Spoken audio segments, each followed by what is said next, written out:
Angin malam dari lereng Gunung Lawu berembus pelan, membawa aroma tanah basah dan dupa yang masih menyala di depan rumah-rumah penduduk.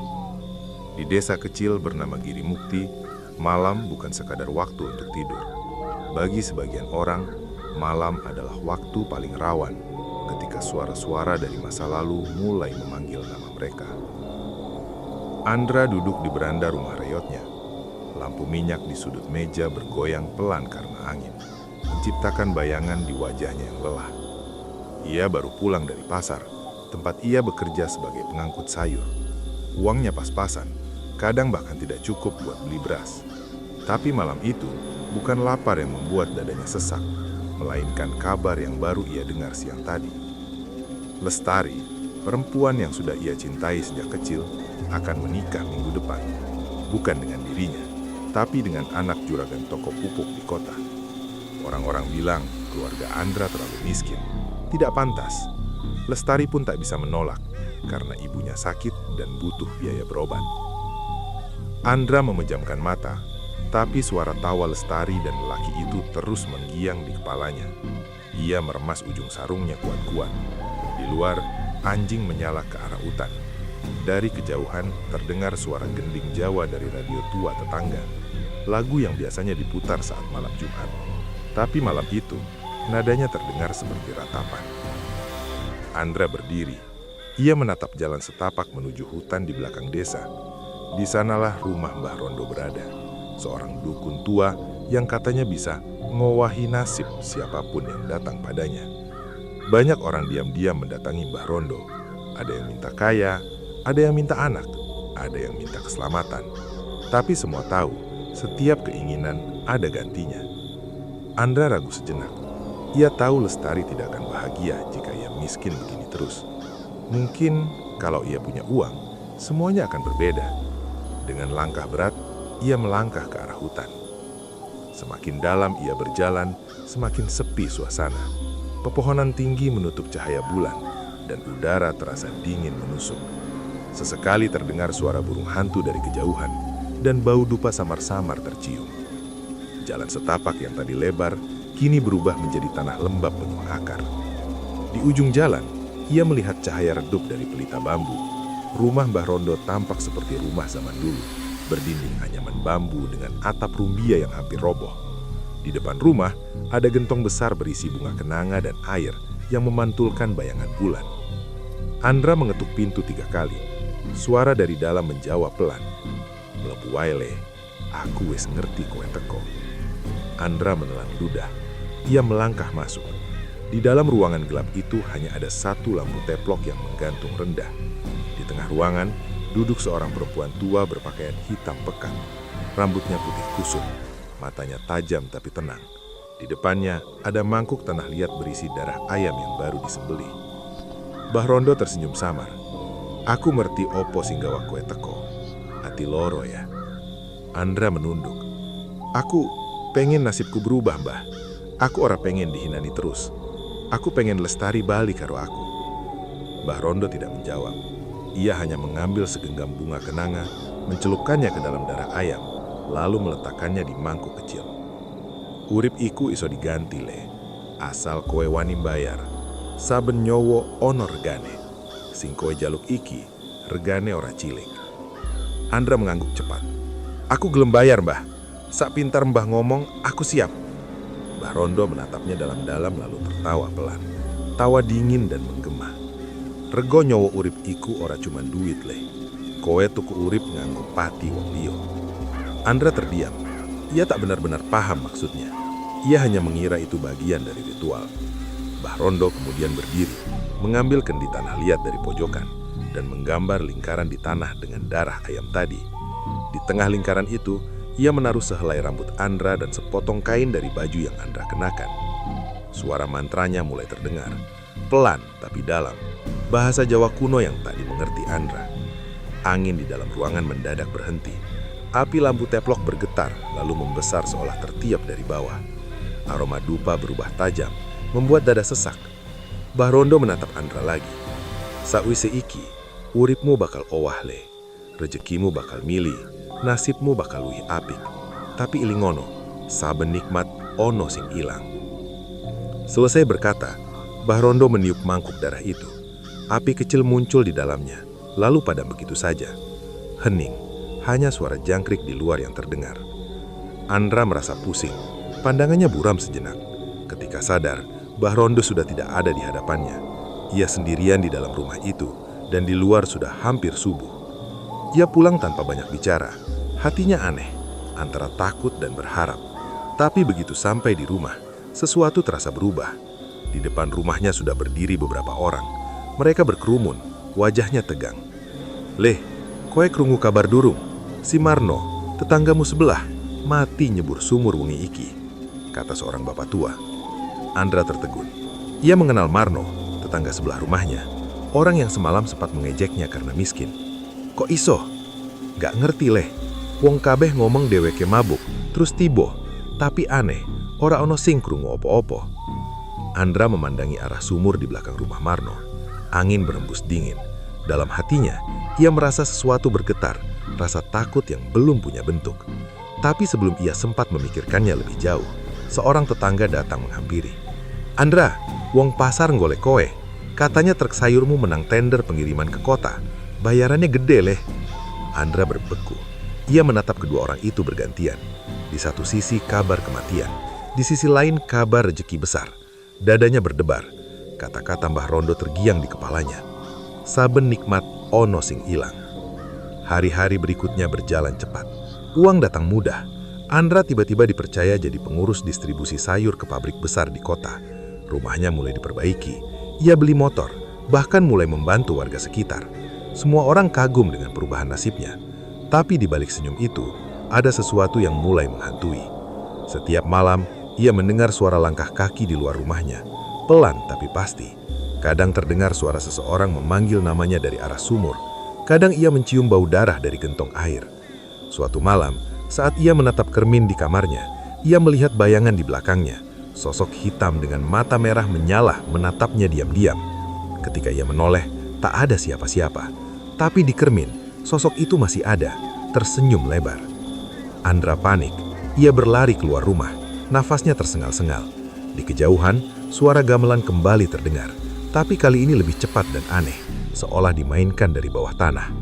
Di tengah kegelapan, bayangan Lestari muncul di pikirannya. Ia ingin menemui Lestari, ingin menjelaskan bahwa kini ia mampu, bahwa ia sudah berubah. Tapi ketika ia sampai di rumah Lestari, suasana sudah ramai. Lampu obor menyala di mana-mana. Tangisan terdengar dari dalam rumah. Lestari meninggal mendadak. Katanya jatuh di dapur pagi tadi. Tapi yang aneh, matanya terbuka lebar. Bibirnya tersenyum seperti orang yang baru saja melihat sesuatu yang menakutkan, sekaligus menenangkan. Andra terduduk di tanah. Dunia terasa berputar. Di antara tangisan warga, hanya satu suara yang menggema di kepalanya. Tawa pelan Mbah Rondo malam itu. "Urip iku iso diganti leh. Asal kowe wani mbayar. Saben nyowo ono regane." Andra memandang ke arah langit. Bulan tampak merah samar. Dari kejauhan, suara burung gagak terdengar, diikuti angin dingin yang membawa bisikan halus. Suara yang memanggil namanya dari arah sumur. Semakin lama semakin jelas, sampai akhirnya berubah jadi jeritan yang memecah malam. Sejak hari pemakaman Lestari, Andra jarang bicara. Rumahnya yang dulu ramai kini terasa sunyi.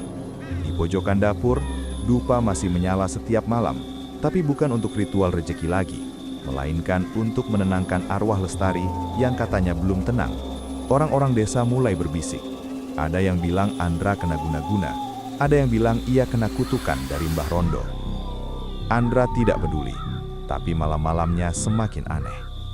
Setiap kali ia mencoba tidur, ia mendengar suara langkah dari depan rumah. Kadang terdengar seperti kaki telanjang yang menyeret di lantai kayu, kadang seperti tangan yang menggaruk pintu. Suara itu tidak keras, tapi cukup untuk membuat bulu kuduknya berdiri. Suatu malam, ia terbangun karena mencium bau bunga kenanga yang sangat kuat. Ia bangun, membuka pintu kamar, dan melihat sesuatu yang membuat darahnya berhenti mengalir. Di tengah ruang tamu, berdiri sosok Lestari. Rambutnya panjang menutupi sebagian wajah, bajunya sama seperti yang ia kenakan saat dimakamkan. Kulitnya pucat, matanya kosong, tapi bibirnya tersenyum pelan.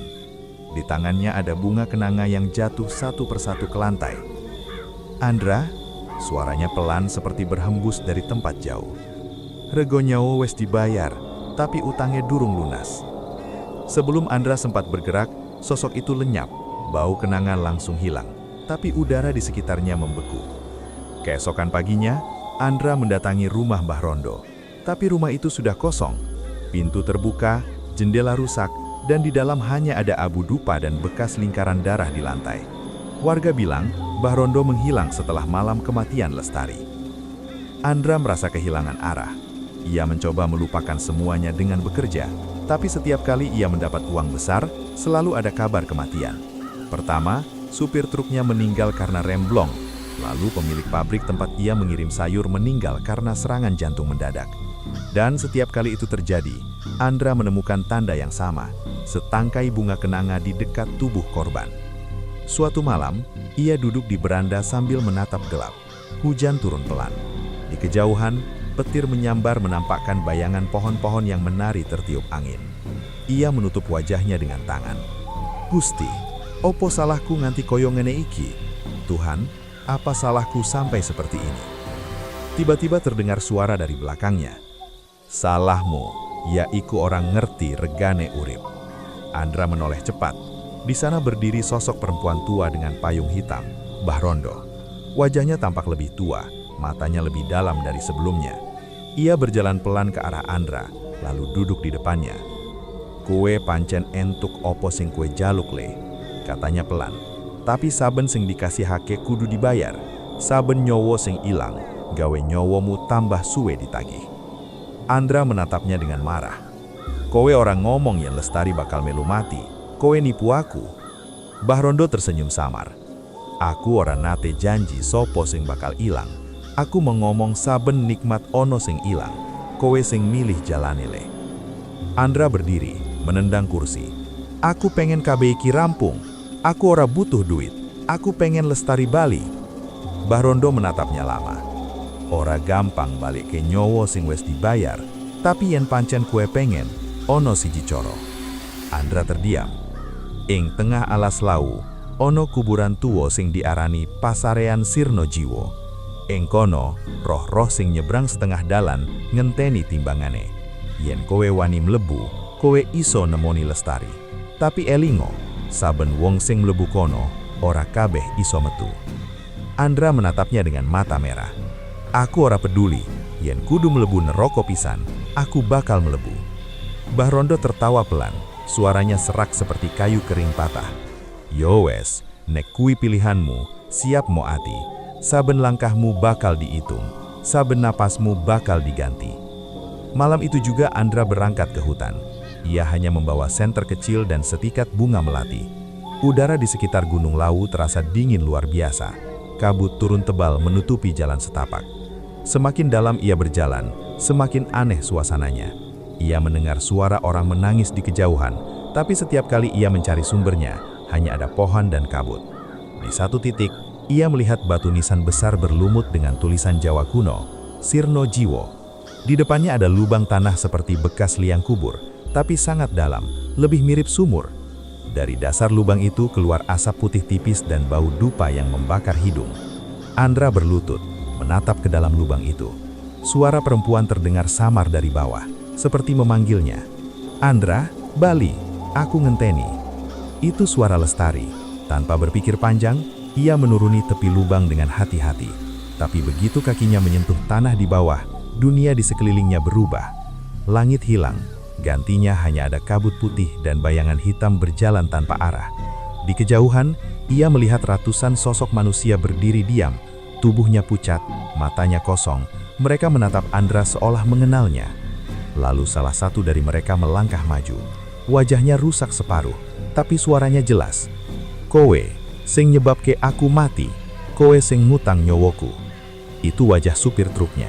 Di sebelahnya muncul lagi satu sosok, Marno, tetangganya. Mereka berjalan mendekat, dan di belakang mereka, puluhan arwah lain ikut muncul. Andra mundur, ketakutan. Ia berteriak memanggil Lestari. "Tari, endi kowe? Aku mau pengen ngomong kalau kowe." Tiba-tiba kabut di depannya terbelah. dan dari celah itu muncul sosok perempuan berpakaian putih, berjalan perlahan. Rambutnya terurai, matanya basah. Itu Lestari. "Andra, kenapa kowe nglakoni iki?" Andra menangis. "Aku mong pengen kowe bahagia, Tari. Aku orang nyongko kabeh iki bakal koyo ngene." Lestari mendekat menyentuh pipinya pelan. "Kowe orang ngerti, nyawaku udah ditumbas uripmu. Saiki yen kowe pengen aku bali, kowe kudu balik ke sing wes kowe ambil." Andra kebingungan. Kepiye carane? Lestari menatapnya dengan mata kosong. "Mati." Kata itu menggema di udara. Arwah-arwah di sekeliling mulai menjerit dan tanah di bawah Andra bergetar.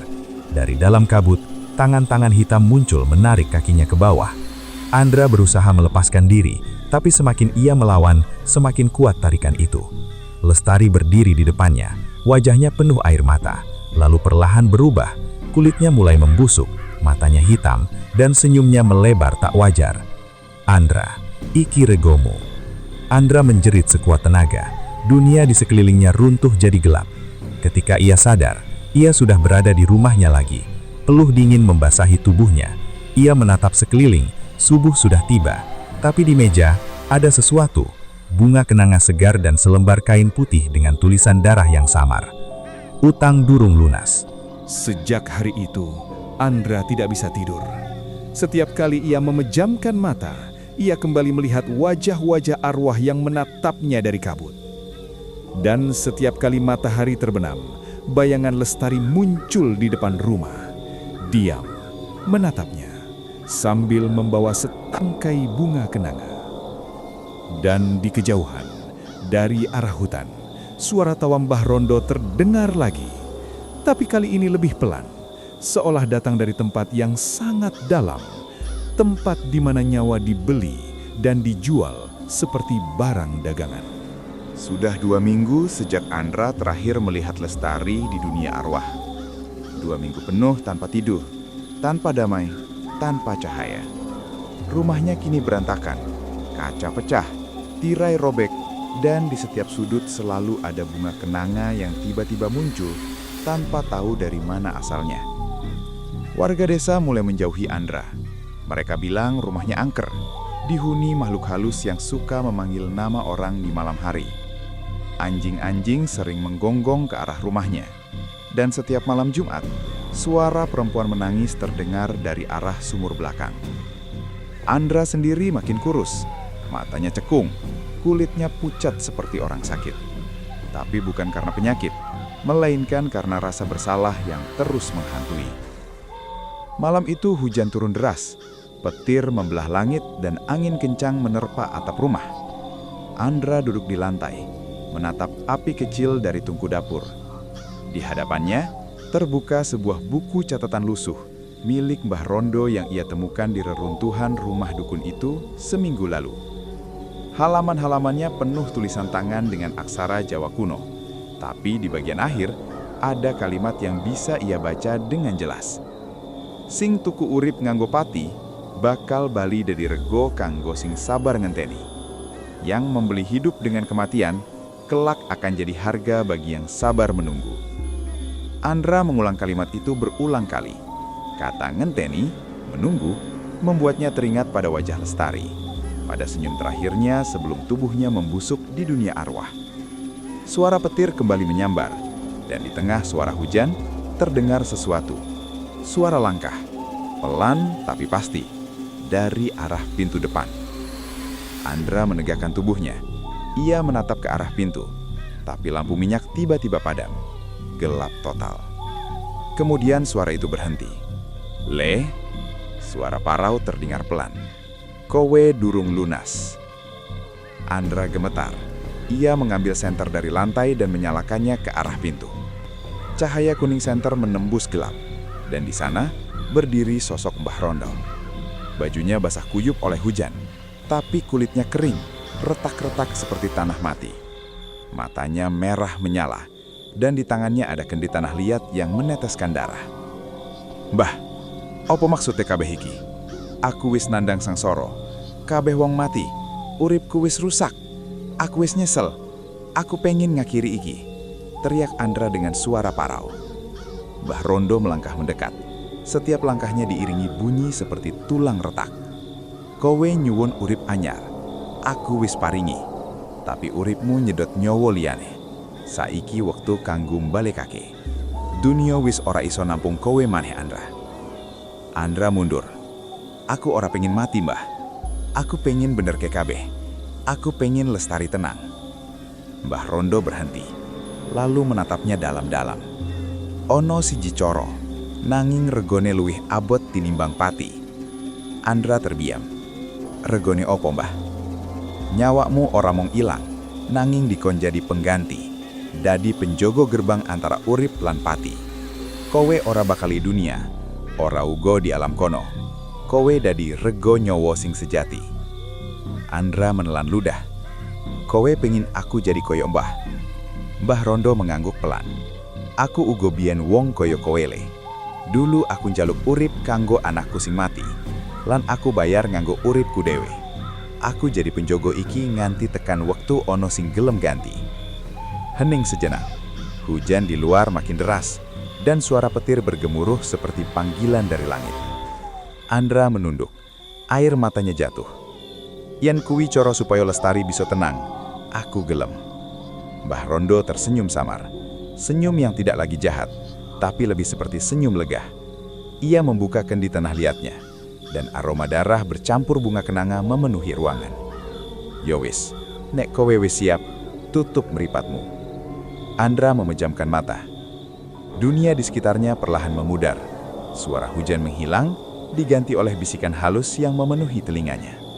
Ia merasa tubuhnya lingan, seolah melayang di antara kabut. Ketika ia membuka mata, ia tidak lagi di rumahnya. Ia berdiri di tempat yang samar, seperti perbatasan antara bumi dan langit.